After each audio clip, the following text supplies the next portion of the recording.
ketika seorang pemuda berzina dengan seorang gadis, ya, masing-masing masih single.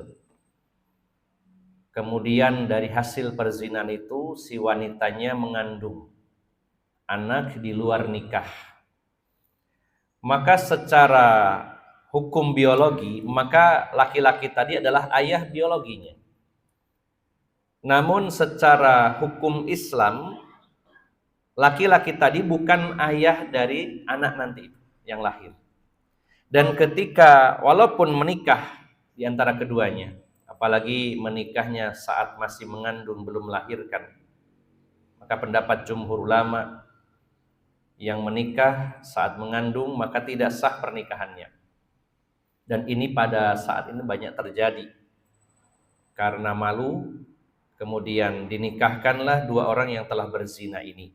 Maka pernikahannya tidak sah.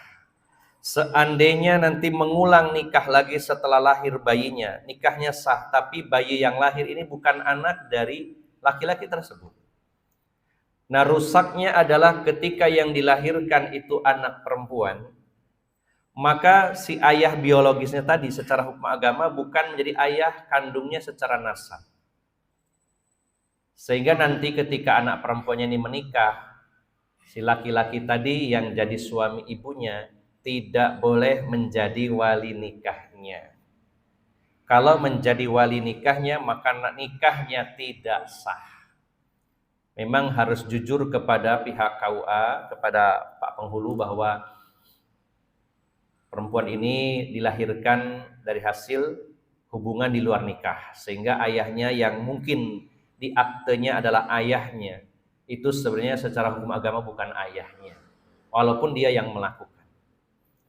Maka yang menikahkan adalah wali hakim, yaitu pihak KUA itu sendiri. Nah, jika orang tersebut, keluarga tersebut merasa malu, wah nanti kan jadi ketahuan kalau dinikahkan oleh KUA, maka tetap dipaksakan yang sebagai walinya adalah si ayah biologisnya tadi, maka pernikahannya tidak sah. Jadi akan terus turun-temurun. Dan jika seseorang nikah dengan tidak sah, ayah ibunya dulu berzina sebelum menikah, kemudian dinikahkan dengan pernikahan yang tidak sah juga, maka sepanjang hidupnya dia berzina terus. Dan anak perempuannya dinikahkan dengan wali laki-laki tersebut, bukan hakim, wali hakim, si anak perempuannya berzina juga terus seumur hidupnya. Kalau dia punya anak perempuan dan diwalikan oleh ayahnya yang biologis tadi, berzina terus sampai tidak ada putus-putusnya,